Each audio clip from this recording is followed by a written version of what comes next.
7, EMF, electromagnetic fields. This thing on your next to your head, okay? Talking about your computer, power cables. I mean, EMF is classified as a possible carcinogen to humans. Now, you might be countering that by saying, well, wait a second, if that's so true, why don't they talk about this in the news? Why don't they recommend that we avoid it? Do you realize how much money is involved in this? This is probably the next tobacco situation. It took years before they acknowledged that tobacco is bad. I predict years from now, they're going to also talk about how EMF create a lot of problems. Sure, I don't overtrain. Constantly make sure I take enough cod liver oil.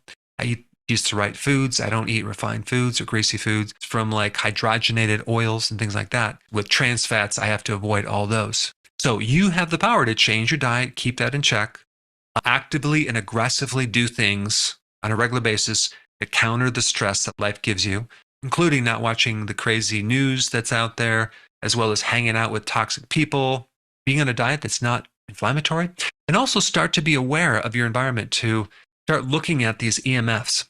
There's a great little device that you can get to measure your EMFs. This is the one I use. It's called Trifield, and this could measure EMFs.